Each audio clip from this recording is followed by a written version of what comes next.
Scan to unlock Sovi and ace your tests. The 5x5 array is first filled with O in every position. Then val goes from 0 to 4, but the if statement only runs when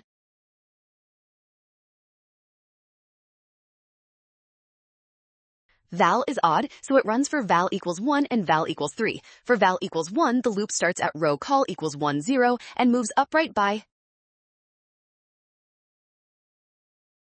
decreasing row and increasing call. This places x at 1, 0 and 0, 1. For val equals 3, it starts at 3, 0 and again moves upright. This places x at 3, 0, 2,